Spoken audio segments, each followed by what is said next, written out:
"Father, please, you must heed my words. Listen to me. She is a viper in our midst, the one responsible for the demise of my beloved mother. Do not, I implore you, bind yourself to her in marriage. Her heart is not merely dark, it is a chasm of wickedness." In the verdant, sun-kissed settlement known as Zola, two stepsisters, Amara and Kiru, blossomed alongside each other as if they were inextricably linked souls born of distinct parentage. From the very outset of their shared school years, their connection was something truly extraordinary and remarkably deep, mirroring the natural ties of blood family lineage and radiating the undeniable warmth of the midday sun upon the land. They quickly became the admiration of all who knew them, neighbors, extended kin, and cherished within the confines of their educational institutions alike. While Amara effortlessly captivated everyone she met with her inherent charm and articulate grace, and Kira shone with a quiet, understated intellect, they moved in seemingly perfect harmony through all their formative years, progressing together from elementary stages right through to higher education, bound together by a bond that appeared, at first glance, utterly unconquerable. Yet, beneath Nkira's outwardly calm and collected demeanor lay a silent, perpetually simmering, and unvoiced competition, a deep-seated feeling she meticulously concealed beneath a carefully constructed facade of fondness and unwavering allegiance to her sister. She genuinely felt affection for Amara without conscious effort, yet perpetually found herself gauging her own worth, her own progress, her own desirability, in comparison to Amara, pursuing a perceived triumph that perpetually, maddeningly, eluded her grasp. Their life journeys eventually began to separate, diverging onto different paths, but even this growing physical distance proved insufficient to fundamentally shatter the profound bond that had solidified between them over so many shared moments and years. Both young women secured their initial professional positions in the bustling city of Nairobi, and it was precisely in that vibrant urban setting that the trajectory of their lives dramatically and irrevocably shifted. Amara encountered Tariq, the progeny of a prosperous northern magnate, in what could only be described as a moment of exquisite, almost fantastical serendipity, a chance meeting lifted straight from the pages of a romance novel. He embodied every quality one could desire: gallantry, possessed striking good looks that turned heads, and was exceptionally, undeniably wealthy. Their connection was instantaneous and potent, a profound bond forged at the very first beat of their hearts meeting. And Kiru, standing by, offered wide smiles, easy laughter, and pretended to share in her sister's effervescent elation, but internally, her own heart plummeted with a leaden weight, burdened by a sense of profound foreboding. This was not merely a fleeting infatuation. This was a love story poised to dramatically reshape the landscape of their lives, threatening to overturn everything Kiru had silently coveted. And indeed, it did precisely that. Tariq began to engross Amara's time almost exclusively, demanding and receiving her full attention and affection. Gatherings with female friends became scarce, conversations held on the telephone grew shorter, moments of shared mirth between the sisters became fewer and increasingly fleeting. Nkiru expertly masked her burgeoning resentment behind a finely woven veil of apparent concern and sisterly anxiety. Amara, inherently gentle and endowed with an open, trusting spirit, offered frequent, heartfelt apologies for her perceived neglect, ever eager to maintain their bond. But her essence, her attention, her very soul, was undeniably elsewhere, utterly captivated and willingly ensnared by a man who represented the gateway to a life far exceeding the boundaries of her most extravagant childhood dreams. It marked the genesis of a significant divide between the sisters, as imperceptible initially as a fine, hairline crack in porcelain, yet faded, inevitably, to split wide open into a chasm. Nkiru desperately endeavored to silence the turbulent storm raging within her chest. She repeatedly, almost manically, told herself that she genuinely rejoiced for Amara's undeniable happiness, that she must not, under any circumstances, begrudge her beloved sister her sudden torrent of good fortune and affection.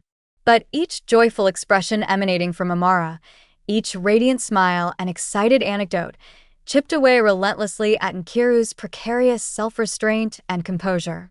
When Amara breathlessly announced that Tarek had proposed marriage, presenting her with a ring that sparkled with blinding brilliance, Nkiru's carefully constructed reality reeled violently, threatening to crumble around her. Her fingers trembled visibly as she gripped her communication device, feigning squeals of utterly convincing rapture and delight. "He proposed," she exclaimed, her voice pitched high with false excitement. "Remarkable. Utterly remarkable." But the words tasted acrid on her tongue, like bitter poison forced down with difficulty. When Amara shared the news that Tarek's parents had not only embraced her warmly into their prominent family, but had extended the incredibly generous offer to finance the entire lavish wedding ceremony and the subsequent, luxurious retreat to the Seychelles Islands, Nkiru nearly dropped the device entirely, her hand shaking uncontrollably. She gnawed savagely at her lower lip until a distinct, metallic taste filled her mouth, the coppery tang of fresh blood mingling with her rising fury. A young woman, from such a modest background as Amara's, suddenly elevated to a status akin to royalty, adorned with wealth and privilege? How could this possibly be? Why her, and not I? Following the call, Nkiru stared intently at her own reflection in the polished glass, murmuring through clenched teeth, her voice low and venomous. "You are more beautiful, Nkiru. You are more intelligent, more resilient, more deserving. That life, that opulence, that position, it ought to be unequivocally yours." Her bitterness, initially a slow simmer, began to ferment into a potent, silent fury that coiled within her gut. The more Amara effused about Tarek, detailing his kindness, his generosity, the depths of his affection, the more Nkiru meticulously watered and nourished the poisonous bloom of her envy, allowing it to choke out any lingering tendrils of genuine joy for her sister's fortune. Days elapsed, morphing into weeks. Nkiru voluntarily offered her assistance with every possible aspect of the impending matrimonial arrangements, seemingly throwing herself into the planning with boundless energy and enthusiasm. She commended Amara's selections for attire and decor, offering effusive praise for her taste, and even proactively offered to handle various errands for Tarek's wealthy household, ingratiating herself with the family. Amara was genuinely moved by her sister's apparent dedication and tireless efforts, utterly unaware of the dark current of malice coursing just beneath Nkiru's pleasant and helpful facade. Tarek also observed Nkiru's apparent devotion, remarking to Amara on several occasions how dedicated and wonderfully helpful Nkiru was proving to be. "She is truly acting like a sister," he commented, his tone full of genuine appreciation. And Nkiru would smile sweetly in agreement, nodding her head, assenting to his words, but internally, a fierce, silent rage burned hotter than ever before. "No," her inner voice screamed. "I am not merely her sister. I am the rightful possessor of that position, that life, that man. It was meant for me." A tempest was not merely brewing, it was gathering ferocious momentum within the confines of her chest, a dark energy that no one, particularly not the unsuspecting Amara, possessed the capacity to perceive on the darkening horizon of their shared future. Nkiru found herself increasingly unable to contain the relentless, swirling turmoil within her very core. Jealousy, a corrosive force in itself, had mutated into something considerably darker and far more dangerous, a singular, all-consuming fixation. She began to closely monitor Amara's every action, every movement, every conversation, all under the cunning guise of concerned, protective sisterly attention. When Amara would excitedly recount Tarek's spontaneous, unexpected visits to her office or detail the romantic, meticulously planned itineraries for their upcoming Seychelles getaway, Nkiru would listen intently, her mind working furiously, and later, in the solitude of her room, meticulously inscribe malevolent thoughts and simmering resentments into a concealed journal, a secret repository of her dark intentions. "She has seized what was rightfully meant for me," She wrote repeatedly, her pen pressing hard into the paper, like an incantation, a powerful hex intended to bring about a predetermined outcome. As the wedding day rapidly approached, Nkira's envy blossomed fully and openly into overt, active ill will and concrete plans. She immersed herself completely, almost fanatically, in the wedding preparations, volunteering for every conceivable task, the intricate venue adornment, the numerous attire fittings, the complex vendor negotiations, earning accolades and effusive praise from all quarters for her supposed dedication and efficiency. Amara, utterly blind to the darkness, affectionately called her an angel sent from above. Tarek's mother, impressed by Nkiru's tireless efforts and seemingly selfless nature, praised her as the most dependable and wonderful sister a bride could ever possibly hope for. But in Nkiru's eyes, there burned a cold, calculating fire fueled by insidious intent and a burning desire for vengeance. One evening, standing before her reflection in a silken robe that Amara had lovingly gifted her, its luxurious fabric a stark contrast to the turmoil within, Nkiru whispered softly to the image staring back at her, her voice barely audible but laced with conviction. "You shall wear the crown, Nkiru. You shall assume her station, her life, her destiny.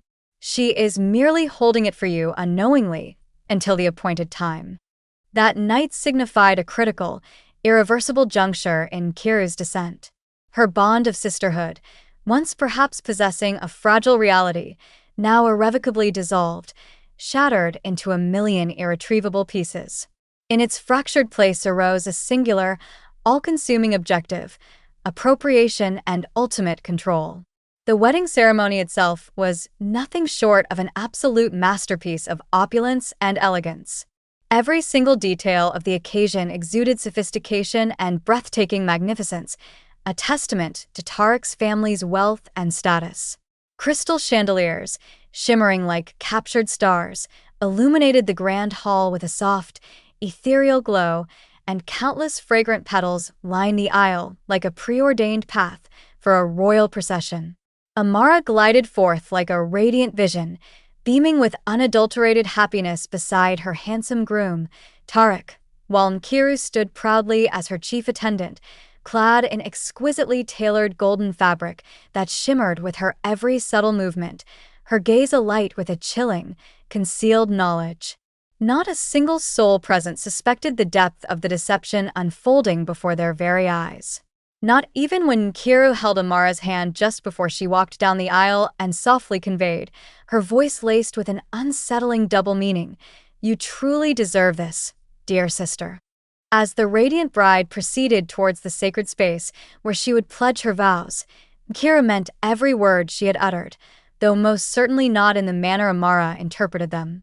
What Amara truly deserved, in Nkiru's twisted perception, and what Nkiru believed with every fiber of her being, was merely a fleeting, ephemeral instance of joy before destiny, guided by Nkiru's own hand, reclaimed what she perceived Amara had so unfairly pilfered. Images captured the joyous moments in time with and flashes. Laughter resonated freely and genuinely throughout the entire space. Yet, behind every smile Nkiru offered, every congratulatory nod she gave, lay a cold, calculated purpose. As Amara embraced her new husband and the assembly erupted in thunderous acclamations, Nkiru's lips curved slightly upwards, not from any genuine feeling of happiness for her sister, but from a profound, internal sense of triumphant satisfaction. The wedding for Amara represented the magical genesis of a beautiful dream, the promise of a life filled with love and prosperity. But for Nkiru, it was merely the meticulously executed opening gambit, the indispensable initial phase in bringing to fruition a truly horrific, long-simmering scheme of calculated destruction and ultimate replacement. Barely 5 years into Amara and Tarek's marriage, years during which Nkiru silently seethed and meticulously planned, she put her subsequent strategy into motion. She contacted Amara via telephone, her voice carefully crafted to convey profound distress, weeping uncontrollably down the line. "Oh, Amara," she conveyed, her voice quivering with feigned vulnerability, I feel so adrift, so lost in life. Everyone around me seems to be progressing, building lives and families, and I feel utterly stagnant. I no longer even recognize myself in the mirror. Amara's inherently kind heart ached with genuine sympathy and concern upon hearing her sister's apparent distress. The burden of her own abundant contentment and marital happiness, contrasted so starkly against her sister's evident despair, weighed heavily upon her conscience. "Nkiru, please, I want you to come and stay with us for a while," Amara offered without a moment's hesitation, her voice filled with warmth and sisterly love. "You need a change of scenery. Our home is large enough. You can stay as long as you need."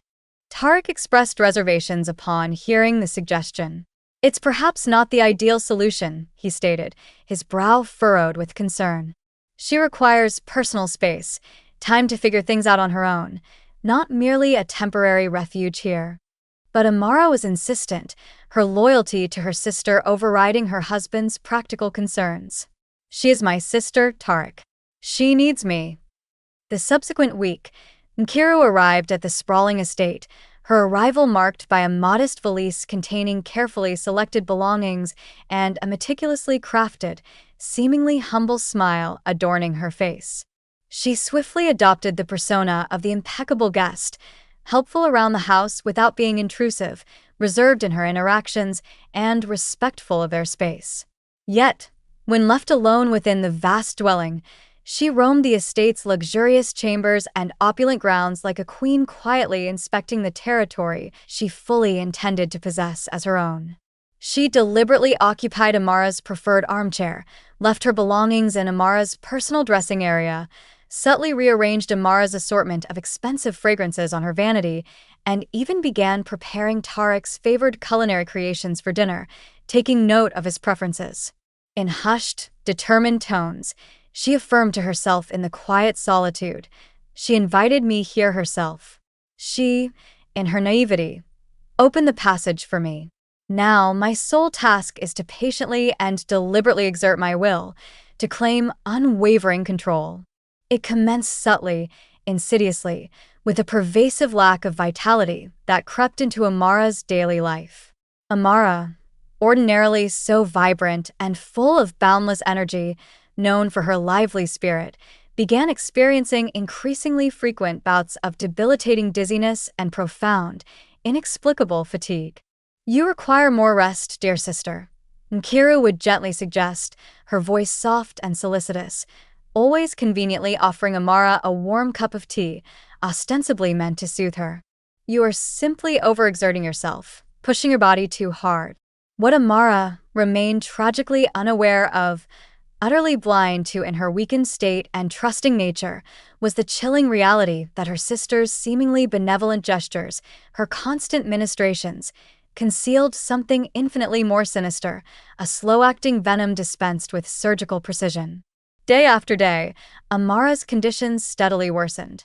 Her vibrant spirit began to dim, replaced by a creeping lassitude. Tarek, deeply concerned, consulted a string of physicians, sought out specialized practitioners, even consulted traditional healers recommended by worried relatives. None could account for the steady, baffling decline in Amara's health. Medical examinations returned frustratingly normal results across the board. Her vital organs were functioning correctly, her blood work showed no obvious anomalies. Yet her complexion lost its natural radiance, her eyes appeared increasingly listless and sunken in her face, and her once bright, infectious laughter diminished to faint, infrequent murmurs, barely audible above the silence that was beginning to settle upon the house. Nkiru, meanwhile, seamlessly assumed the role of the dedicated, self-sacrificing caregiver, always present, always attentive, always ready to help. She carefully provided nourishment, gently soothed Amara's back, and even assisted with bathing when Amara became too weak to do so herself. Everyone who witnessed her devotion lauded her unwavering dedication and apparent selflessness. Tarek, burdened by worry and desperate for any sign of hope, began to view her not merely as a relative by marriage, but as a genuine deliverer, a source of strength in a terrifying time. "What would we possibly do without you, Nkiru?" he remarked one evening, his voice thick with exhaustion and gratitude, and Nkiru responded with a soft, seemingly compassionate smile, a gentle, yet profoundly unsettling curve of gratification that never quite reached her calculating eyes. All the while, young Kofi, Amara and Tariq's perceptive son, observed intently from the quiet corners of the large estate. He noticed small, seemingly insignificant details that the adults overlooked in their distress. He noticed how his mother's cherished drinking vessel, the one she used every single day, was invariably handled and always seemed to be filled by Auntie Nkiru. He perceived how their evening prayers together as a family grew shorter, his mother's voice weaker and fainter, her affectionate gestures towards him growing colder, less frequent, her touch losing its warmth. And within his young, innocent heart, a profound question began to take root, one that would intensify and grow with each passing day until it demanded a response he was barely equipped to articulate. What if Auntie Nkiru's pervasive presence was not, as everyone believed, a source of assistance and solace, but rather a calculated, insidious maneuver aimed at usurpation? What if she was not here to help, but to harm? Amara's well-being continued to deteriorate dramatically, transforming her once lively and vibrant presence into a fragile, ghost-like likeness of her former self. Each dawn, she struggled merely to ascend from the engulfing depths of her bed, besieged by an overwhelming exhaustion and a profound, debilitating frailty that seemed to consume her from within. Her skin, which had formerly glowed with health and vitality, now appeared pale, translucent, and utterly devoid of life, her bright, intelligent gaze vacant and sunken in her face, lacking any spark. Medical practitioners visited the estate frequently, a constant stream of concerned professionals conducting numerous assessments and prescribing a multitude of remedies, hoping to stumble upon a cure, but none could identify the origin of her baffling, relentless malady. Tariq, increasingly desperate to preserve his beloved spouse's life, spared no expense, seeking expert medical opinions from the most esteemed medical facilities not only across Nigeria, but even sending her records and samples abroad. Yet, despite his considerable means and persistent, frantic endeavors, Amara's state worsened relentlessly, day by agonizing day. Throughout this harrowing ordeal, Nkiru remained constantly by Amara's bedside, presenting herself to the world as a self-sacrificing and tirelessly dedicated companion and caregiver. She meticulously oversaw Amara's medication schedule and nourishment, ensuring she appeared tender, attentive, and utterly devoted whenever Tariq or other concerned family members were present. Beneath her carefully maintained facade of sympathy, however, lay a cold, calculating, and utterly ruthless intellect. Every portion of liquid or food she administered to her weakening sister was subtly, meticulously laced with an untraceable toxic agent, a slow-acting poison carefully chosen to mimic the symptoms of a natural illness, propelling her inexorably closer to achieving her malevolent objective. She experienced a perverse sense of triumph observing Amara weaken daily, watching the life drain from her sister's eyes, fully cognizant that she alone dictated the course of Amara's fate, holding the power of life and death in her hands. Concurrently, young Kofi felt an increasing sense of bewilderment, dread, and profound apprehension. Though merely a child, his instincts registered with chilling accuracy that something was terribly, fundamentally amiss within the walls of their home. He scrutinized Nkiru closely, observing how her smiles seldom, if ever, reached her cold eyes when she attended to his mother, noting the subtle tension in her posture even as she performed acts of apparent kindness. At night, he would quietly shed silent tears into his bedding, muffling his sobs, silently imploring the heavens for his mother's recovery, begging for her to return to her former vibrant self. The weighty burden of dread and sorrow pressed heavily upon his young heart, threatening to crush him. Yet, his innocence, his still developing understanding of the complexities of adult wickedness, prevented him from fully grasping the terrifying profundity of Nkiru's perfidy, the extent of her evil intentions. Trapped precariously between the fading light of childhood guilelessness and the encroaching, harsh reality unfolding within the very walls of his dwelling, Kofi could only silently hope, praying with a child's desperate faith, that someone, anyone, would soon perceive the palpable darkness that was steadily, relentlessly enveloping his family before it solidified, before it became utterly irreversible, before it consumed them all. On a tempestuous night marked by incessant thunder that rattled the foundations of the estate and heavy rain pounding relentlessly against the mansion's windows, Amara breathed her final, shallow sigh. Her departure from this world was quiet, almost imperceptible, yet profoundly devastating, occurring just as a flash of lightning momentarily illuminated the grief-stricken countenances surrounding her bedside, etching their sorrow onto the darkness. Tarek, clutching her delicate, rapidly cooling hand tightly, felt her spirit depart as a perpetual, bone-deep chill settled within his own heart, a cold emptiness that he knew would never truly dissipate. His anguish was palpable, immense, and utterly overwhelming, rendering him speechless and immobilized for several extended moments, lost in a fog of unbearable pain. News of Amara's untimely demise rapidly disseminated throughout the community, casting a heavy pall of sorrow and disbelief over everyone who had known and loved her. Friends and kin, their faces etched with disbelief and lamentation, arrived in droves to offer their condolences, their hushed words of sympathy doing little to alleviate Tarek's crushing sense of desolation. At Amara's burial rite, emotions ran deep and unrestrained. Every murmured expression of sympathy, every tear shed by another, seemed only to intensify Tarek's agonizing sense of loss and despair. Yet, not a single person among the mourners suspected foul play. No one, absolutely no one, discerned the carefully constructed framework of deception and manipulation that Nkiru had so meticulously woven around Amara's final days. Standing solemnly alongside Tarek, her head bowed, Nkiru maintained a convincing, Oscar-worthy pretense of mourning, her eyes appropriately moistened with strategically produced tears that perfectly concealed her triumphant cogitations and the cold satisfaction swirling within her.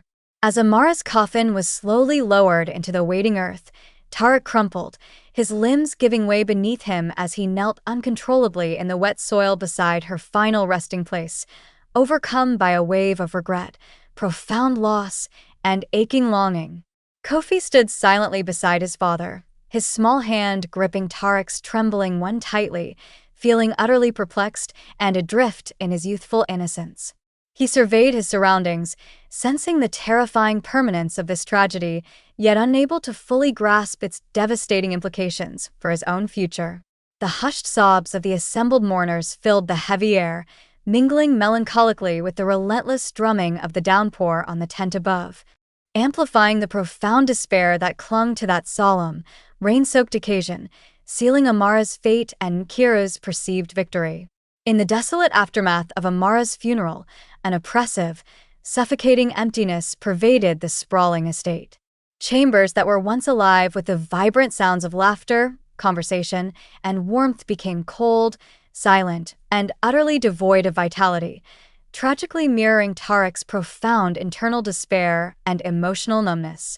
Kofi, overwhelmed by grief and the unsettling changes around him, retreated further and further within himself, finding solace solely in fleeting, treasured recollections of his mother's gentle touch and loving smile. And Nkiru, with chilling precision, meticulously exploited this emotional vacuum to subtly and gradually assert her dominance, ensuring that her constant presence became an indispensable source of apparent solace and practical support for Tarek, thereby further entrenching her influence within the household and isolating Kofi. The estate, now eerily hushed and permeated by a thick silence, resonated with an unsettling stillness that spoke volumes of the recent loss and the insidious shift in dynamics. Tarek, enveloped completely in a dense haze of sorrow and disbelief, drifted aimlessly and without purpose through each day, his once vibrant spirit utterly drained by the relentless weight of grief. His days transformed into repetitive, monotonous cycles of wakeful, tormented nights, restless pacing through empty rooms, and long periods of vacant stares, his eyes seeing nothing of the world around him. It was precisely within this emotional chasm, this period of profound vulnerability, that Nkiru strategically positioned herself, carefully cultivating a role as Tarek's essential emotional anchor, his sole source of comfort in a world that had suddenly become terrifyingly bleak. With soft, tender words and a constant stream of seemingly compassionate gestures, she steadily, patiently dismantled his emotional defenses, breaking through the wall of grief he had erected around himself. Nkiru's deliberate manipulation capitalized on every moment of vulnerability, every instance of loneliness. Whether she was preparing comforting meals, organizing his disorganized daily activities, or simply quietly sitting with him during prolonged periods of heavy silence, she projected an image of unwavering support, a steadfast presence in his storm.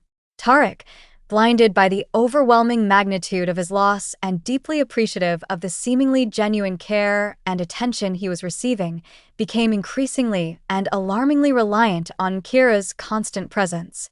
The superficial warmth and practical assistance she provided stood in stark contrast to the cold, aching void Amara's absence had left behind, making it nearly impossible for Tarek, in his weakened emotional state, to entertain even the slightest suspicion about the darkness lurking behind her reassuring demeanor.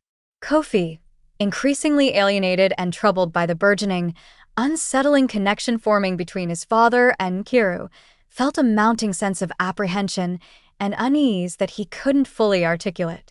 He began noticing small, disquieting glances exchanged between them when they thought he wasn't looking, subtle, knowing smiles, and murmured conversations that explicitly excluded him entirely.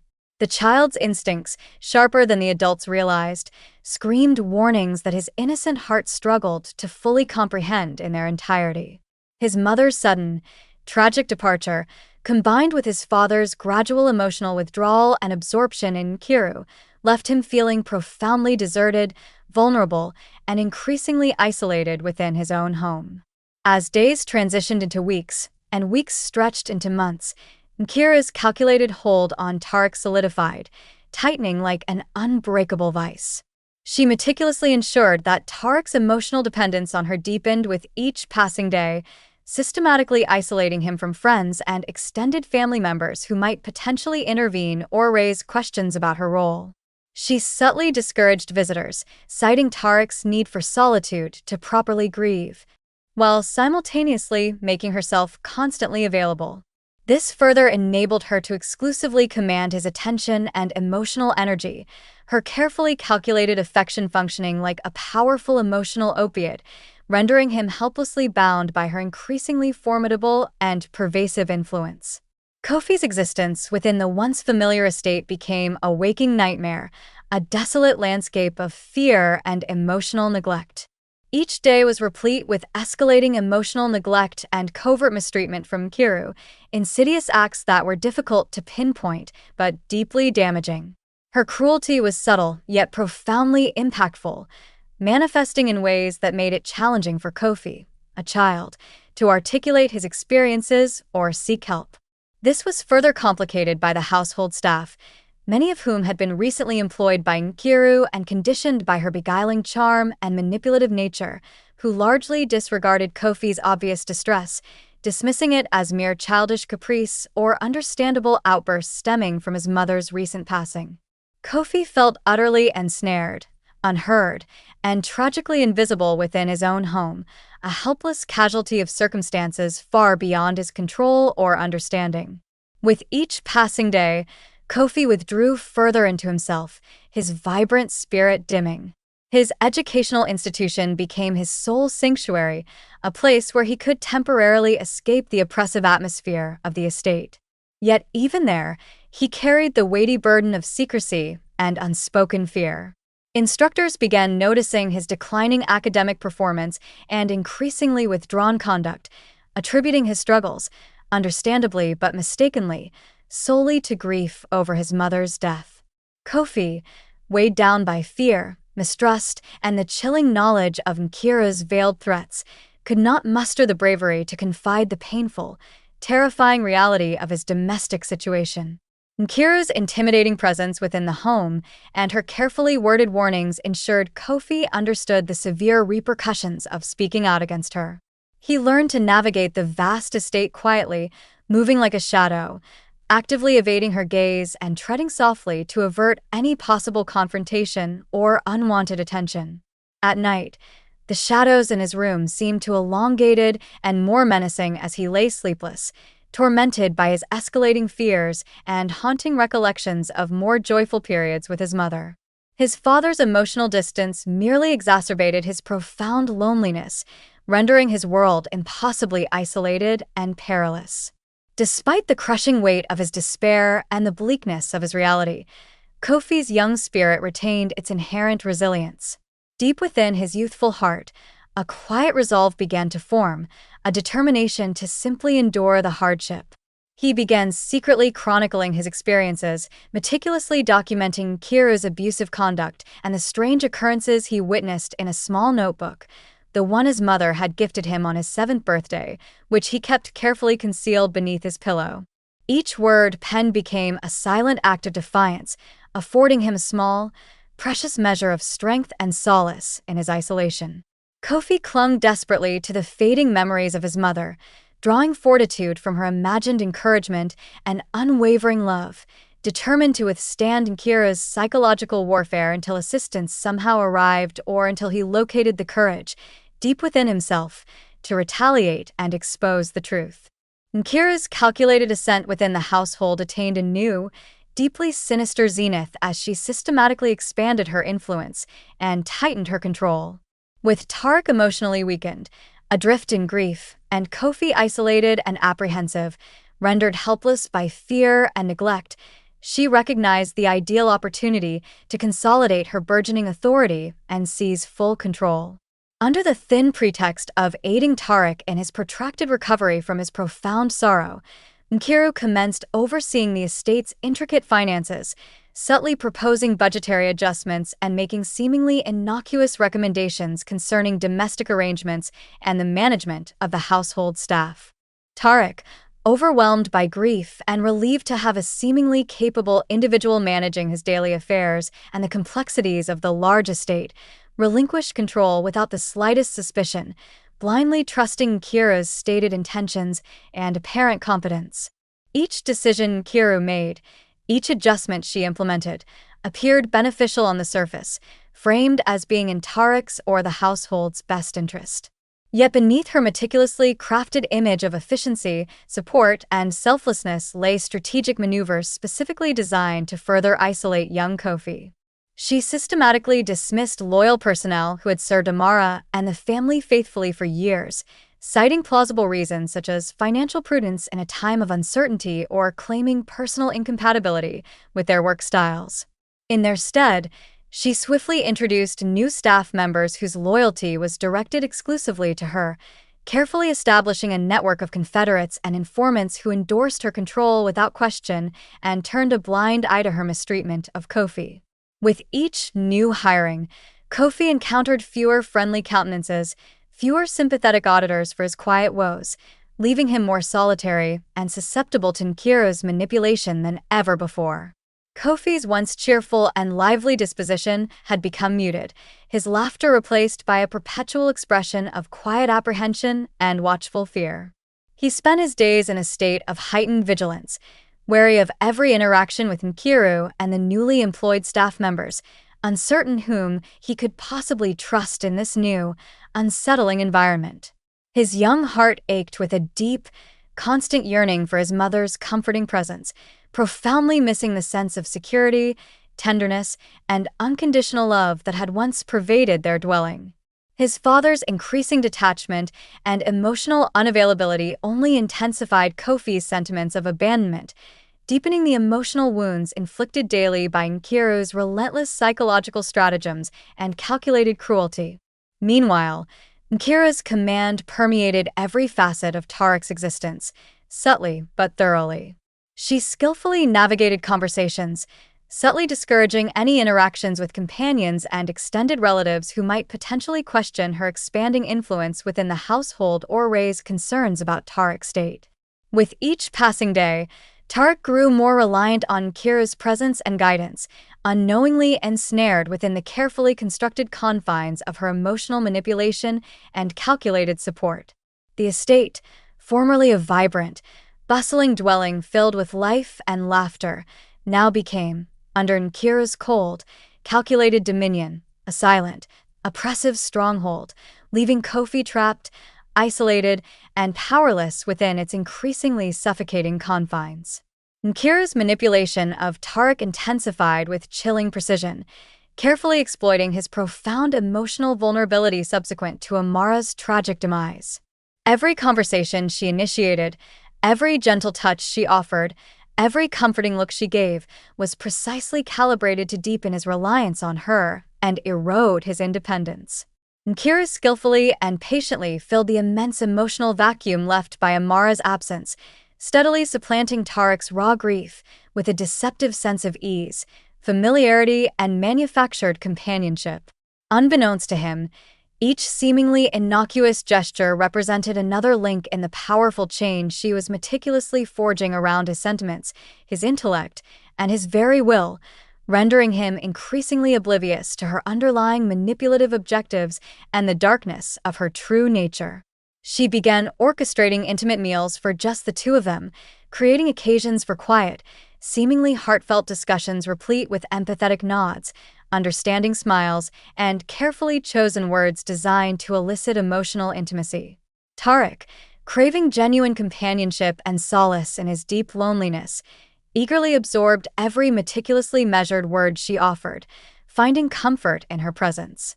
The demarcation between devoted caretaker and trusted confidant blurred steadily, seamlessly facilitating Nkiru's subtle but total infiltration into every emotional recess of Tarek's existence.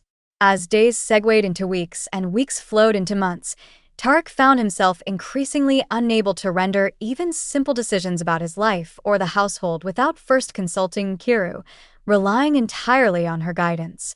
Unaware of the devastating extent to which he was skillfully being manipulated and controlled, Kofi watched helplessly as his father's affection and attention shifted perceptibly towards Nkiru, discerning the subtle yet unmistakable alterations in Tarek's comportment and his father's emotional state. His father, who once showered him with boundless attention, affection, and playful energy, now seldom even noticed him, engrossed as he was in the elaborate, carefully crafted reality Nkiru had constructed around him. Kofi felt a profound, aching sense of abandonment, a feeling amplified by the stark disparity between the past happiness he remembered and the present neglect he endured daily. His father's laughter, once frequent and joyous, a warm, comforting sound, had receded into a distant, painful memory, replaced by subdued interactions dominated by Nkiru's quiet authority and controlled demeanor. The increasingly intimate bond forming between Tarek and Nkiru troubled Kofi deeply, unsettling him in ways he couldn't fully articulate, as he sensed it was founded not on authentic affection or shared history, but on cold, calculated manipulation. He often caught glimpses of clandestine glances exchanged between them, stolen moments laden with implied meanings he struggled to comprehend with his youthful intellect. Kofi's attempts to reconnect with his father, to bridge the growing emotional distance between them, became increasingly futile and heartbreakingly unsuccessful. His words went unheard, his presence within his own home seemed invisible to his father, overshadowed by Nkiru's constant proximity. Each rebuffed attempt, each ignored question, propelled Kofi further into solitude, heightening his feelings of isolation, helplessness, and despair. At night, Kofi would frequently overhear hushed conversations emanating from his father's private chambers, their muted voices carrying through the quiet house, filling him with a profound sense of dread and unease. The growing intimacy between Tarek and Nkiru felt like a deeply personal betrayal of his mother's cherished memory, intensifying his already significant emotional agony. Torn tragically between a child's inherent allegiance to his father's apparent happiness and a growing, terrifying suspicion toward Nkiru's true intentions, Kofi found himself caught in a relentless maelstrom of emotional turmoil, leaving him utterly exhausted and emotionally depleted. He could only hope, with the desperate optimism of childhood, that time would somehow unveil the truth concealed beneath Nkira's carefully constructed facade before it was too late. Kofi's existence became increasingly defined by a pervasive, heavy silence. His youthful dynamism, his natural curiosity and energy were gradually replaced by a profound, solemn quietude that settled upon him like a shroud. His laughter, once prevalent and filled with innocent joy, became a rarity within the estate's cold, echoing confines. Each day felt heavier than the previous one, a relentless burden as he navigated a household entirely dominated by Nkiru's pervasive influence and oppressive presence. His timid attempts to draw attention to his escalating distress, his silent pleas for help, were consistently met with dismissive responses, vacant stares, or outright neglect, leaving him with a deep-seated, painful feeling of invisibility and insignificance. At school, his instructors grew increasingly concerned about his withdrawn disposition and noticeable decline in academic performance. However, they attributed his struggles, understandably but inaccurately, solely to grief, unaware of the harsh emotional landscape of fear and manipulation he encountered at home every single day. Peers noticed the significant, unsettling change in his character and often distanced themselves, uncertain how to approach the increasingly taciturn and troubled boy. The recreational area, once a source of comfort, enjoyment, and simple fun, became yet another isolating environment where he felt keenly alone. In the evenings, Kofi frequently found himself alone in his private quarters, listening anxiously to the muted sounds emanating from the remainder of the dwelling, the muffled laughter of his father, twisted painfully within his chest by the knowledge of who he was laughing with, intensifying his feelings of abandonment and isolation. Night after night, he wept silently into his pillow, muffling the sounds of his sorrow, clutching a cherished likeness of his mother, desperately seeking solace in her imagined embrace, a comfort that was now only a memory. His tears, unseen and unheard by everyone surrounding him, became a heartbreaking testament to his internal struggle, his silent suffering, and his unyielding pain. Unseen and certainly unheard by Tarek, Nkiru intensified her subtle torment of Kofi, meticulously orchestrating scenarios that further isolated and marginalized the boy. Meals containing food he intensely disliked were consistently presented to him, often without any alternative. Small acts of kindness from the remaining household personnel mysteriously ceased following quiet, private discussions between the staff and Nkiru. Kofi's circumscribed reality grew even darker, shrinking to the oppressive confines of his room, where fear, loneliness, and despair consumed him. Each day that passed solidified the harsh reality of his isolation, embedding a profound sadness within his young, vulnerable heart. Kofi, though barely mature enough to fully comprehend the complexities of the adult world, acutely felt the crushing injustice of his predicament, understanding deeply, instinctively, that his childhood, his innocence, his family's happiness had been irrevocably taken from him by the manipulative, wicked woman who had infiltrated his family and poisoned his mother. Nkiru had perfected her performance to an alarming degree. Every smile she directed at Tarek, every lingering, seemingly affectionate gaze, was carefully calibrated to cultivate emotional closeness and reinforce his dependence. With the relentless passage of time, what commenced merely as practical comfort and necessary assistance began to evolve into what Tarek, in his grief-addled state, perceived as essential companionship and a renewed opportunity for happiness. He would increasingly find himself seeking her counsel on matters both domestic and deeply personal, relying on her judgment. And gradually, subtly, the estate itself began to bear Nkira's indelible imprint. Window coverings were changed to reflect her taste. Family photographs featuring Amara were subtly moved or replaced with different images. Amara's very presence within the dwelling, once so vibrant and central, began to dissipate, superseded by Nkiru's calculated redefinition of the space and the family dynamics. Tarek, desperate for a semblance of normalcy and stability after the devastation of loss, clung to Nkiru's attention and apparent affection. She prepared his meals with careful consideration of his preferences, left affectionate notes in his study, and offered warm conversation during the long, quiet evenings. Her carefully chosen words were often imbued with subtle flattery and strategically placed echoes of Amara's virtues, making the transition from caregiver to companion appear natural, organic, and seemingly undeserving of scrutiny or suspicion. Tarek's heart, once utterly immobilized by crushing grief, began, painfully slowly, to soften under the constant influence of what he perceived as a genuine connection and a renewed opportunity for happiness after profound sorrow. Kofi, however, witnessed what his father, blinded by grief and manipulation, could not or would not see. He observed with chilling clarity how Nkiru deliberately positioned herself in Amara's cherished seating place at the dinner table, how she gently but firmly steered Tarek's conversations away from poignant recollections of his departed spouse, how she wore his mother's old adornments, subtly claiming them as her own.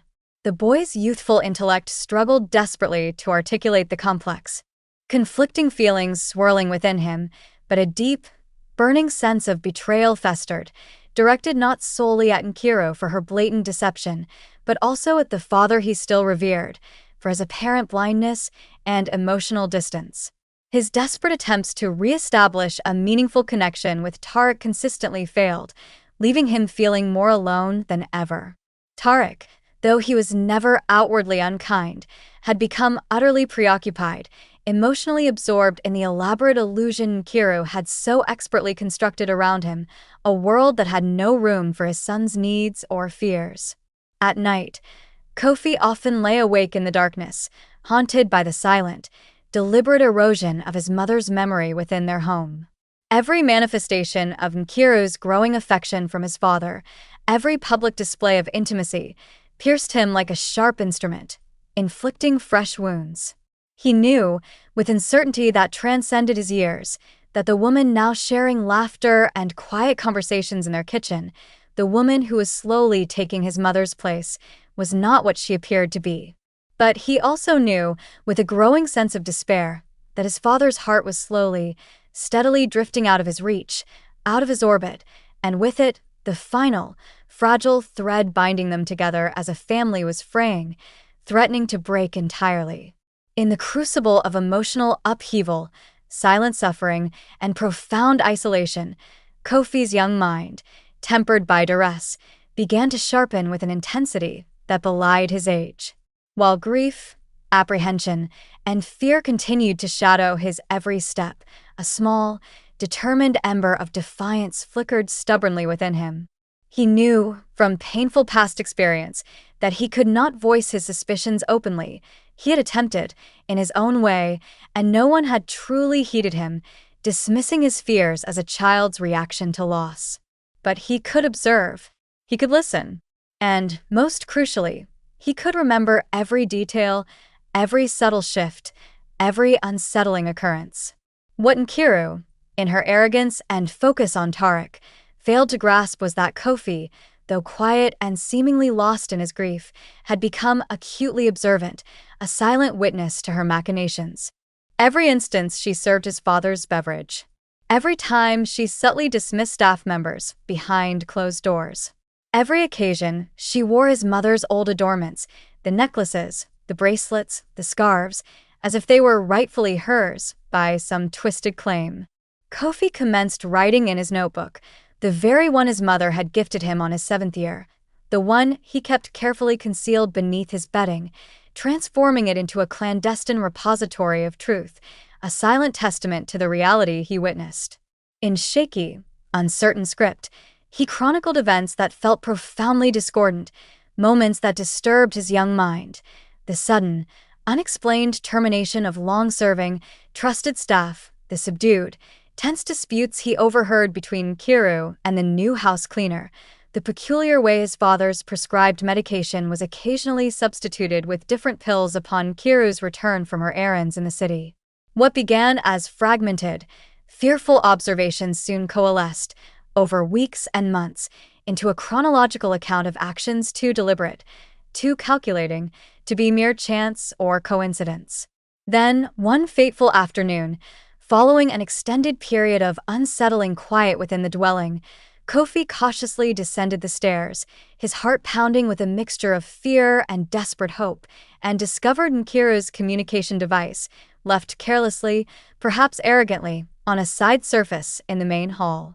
Curiosity, fueled by desperation and his growing certainty that something was terribly wrong, converged as he fumbled with the device, managing to access the voice recording application. There, hidden amongst innocuous files, he located recordings. Nkiru had saved them under misleading, innocent-sounding labels, but a few seconds of playback sent a chilling, icy sensation through Kofi, validating his darkest fears. One recording contained her practicing lines, feigned sobs of grief, carefully rehearsed speeches of mourning meant to sound convincing. Another captured her speaking harshly, cold and devoid of emotion, to someone via the device. "He belongs to me now. Everything is falling into place. That woman's lingering presence can no longer hinder me. I performed the necessary actions. I ensured she was gone."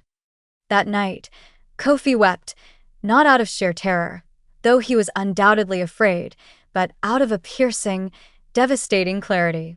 He understood then, with absolute certainty, that his mother's demise had not been a cruel act of fate, a natural illness, as everyone believed. It had been meticulously planned, a cold-blooded murder carried out by the woman who now sought to take his mother's place entirely. And though the weight of that horrifying realization was almost unbearable for a child his age, it engendered something new, something powerful within him, an imperative for justice, a burning need to expose the truth. He would no longer remain silent, a passive observer of Nkiru's wicked game. He had to procure evidence, irrefutable, undeniable proof that could resonate more powerfully than a child's trembling voice, proof that could shatter the elaborate lie Nkiru had constructed. Tarek's heart, still bruised and tender from the profound loss of Amara, now pulsed with a peculiar, unnatural new rhythm, one that was entirely orchestrated by Nkiru's careful manipulation. She had successfully infiltrated every recess of his being, cloaking herself in comforting gestures, gentle reassurances, and calculated support. He no longer perceived her merely as a temporary visitor or a helpful assistant, but as the woman who had selflessly sustained his fractured existence, the one who had pulled him back from the brink of utter despair. And so, one rain-swept evening, bathed in the soft, golden luminescence of the chandelier Amara had once lovingly selected for the main hall, Tarek, lost in his grief and delusion, petitioned Nkiru to become his wife, to take his deceased wife's place not just in his life, but legally and officially. It was a proposal steeped not in authentic affection or passionate love, but in emotional exhaustion, desperate loneliness, and profound delusion, a desperate grab for stability. Tarek was foundering in the depths of his sorrow, and Nkiru, by her careful design, was the only hand he believed was capable of retrieving him from the suffocating darkness. And Nkiru, with a gasp so dramatically staged it could garner accolades on any stage, accepted his proposal. But the reality behind her radiant smile was not one of happiness, but of chilling, malicious triumph. Her eyes, gleaming in the soft light, shone not with the light of love, but with the cold, hard light of conquest. The final element of her carefully constructed design was falling perfectly into place, the culmination of years of planning and wicked intent. Kofi watched the entire scene unfold from his hidden vantage point behind the stairwell, his small fingers clenched into determined, trembling fists. That moment represented a definitive point of no return, a line crossed from which there could be no stepping back. He did not weep outwardly. He did not cry out or make his presence known. He simply turned silently and returned to his private quarters, where his small, precious notebook and his mother's final, beloved photograph awaited him. He had endured enough suffering and witnessed enough injustice. The world around him, his father included, had chosen to embrace a carefully constructed falsehood, believing the lie. Now, it was time for the truth, undeniable and devastating, to proclaim itself and shatter the illusion. In the ensuing days, preparations for the second wedding commenced, mirroring the first in some ways, but starkly different in others. Quietly, unobtrusively, the assembly of invited guests was deliberately limited, far smaller than the first lavish ceremony. Nkiru sought not a grand spectacle for the world to witness, but absolute, unquestioning command and control over the narrative and the participants. Tariq's remaining relatives voiced reservations, sensing the unusual haste and the strangeness of the situation, but he disregarded their concerns entirely, too deeply ensnared in Kiru's intricate web of manipulation and dependency to listen to reason. Kofi, however, had not been idle.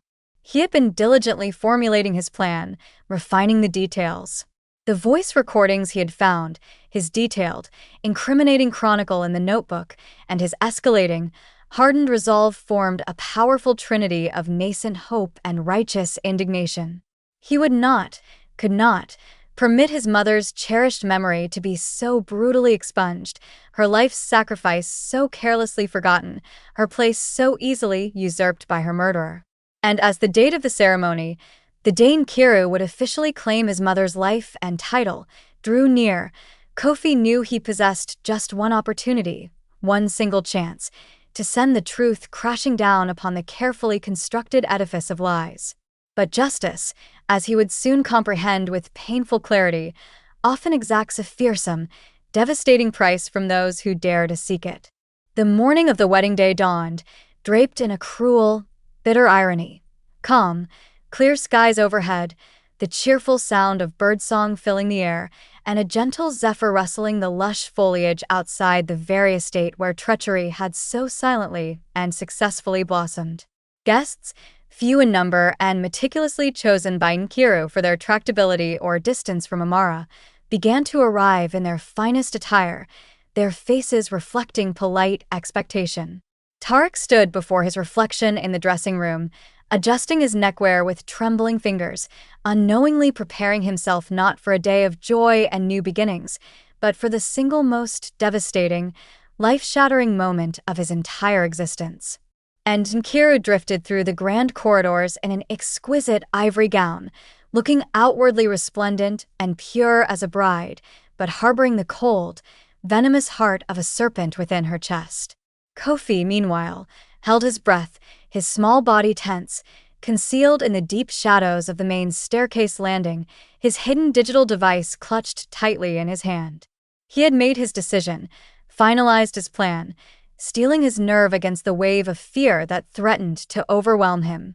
With trembling hands, he carefully connected his device to the estate's central audio system, a system usually used for playing music during celebrations. He then secreted himself behind a large, elaborate floral arrangement in the principal reception room, a room now filling with oblivious guests. Tariq's remaining family members gathered near the improvised altar, their expressions a mixture of apprehension and strained support, and Nkiru descended the stairs, gliding towards them, radiating an assumed joy that felt utterly false and chilling to Kofi. Then, suddenly, cutting through the polite murmuring of the assembled guests, a voice echoed clearly and chillingly through the strategically placed speakers, amplified throughout the grand hall. It was Nkiru's voice, cold and utterly devoid of remorse. The recording played, undeniable and horrifying. "He belongs to me now. Everything is falling into place. That woman's lingering presence can no longer hinder me. I performed the necessary actions. I ensured she was gone."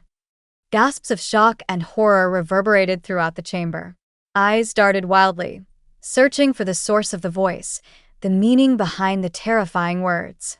Nkiru froze mid-step, her lips parted in a silent gasp, but no sound escaping, her carefully constructed facade shattering around her. Tariq turned slowly, his movement stiff and disbelieving, the color draining completely from his countenance, leaving him deathly pale. What is this?" he whispered, his voice barely audible, laced with utter disbelief and dawning horror. Kofi stepped forward from behind the floral arrangement, his small face pallid with strain and fear, his eyes hollowed and haunted, but filled with a quiet determination. "She killed my mother," he stated simply, his young voice clear and unwavering in the sudden, stunned silence that had fallen over the room, the devastating accusation hanging heavy in the air. The ensuing situation was pure, unadulterated pandemonium. Nkiru, exposed and cornered, attempted desperately to flee, to escape the consequences of her wickedness, but she was swiftly restrained by stunned, disbelieving members of Tariq's family and household staff. Tariq, witnessing the undeniable truth, collapsed to the floor, his legs giving way, tears streaming uncontrollably down his face as the full, horrifying realization crashed down upon him. He finally grasped the terrible truth. His overwhelming sorrow had utterly blinded him, had caused him to blindly entrust his life, his home, and his son's well-being to the very woman who had brutally decimated it all, who had murdered the woman he loved. And Nkiru was taken into custody, subjected to the cold processes of the law, eventually tried for her heinous crime, and justly sentenced for the murder of Amara. But the sense of triumph for Kofi, for justice finally being served, was hollow and bittersweet. Tariq withdrew entirely from the world, consumed by an unbearable weight of remorse, guilt, and devastating heartbreak. Kofi, though his beloved mother's honor was restored and the truth revealed, became a mere vestige of the lively, joyful child he once was, forever marked by the trauma he had endured and witnessed.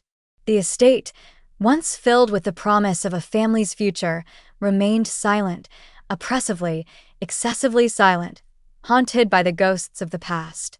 Justice was indeed served, the wicked brought to account, but it yielded no lasting happiness, no restoration, only a profound, enduring quietude, deep sorrow, and the haunting, lingering echoes of a family forever shattered and fragmented by envy and deceit.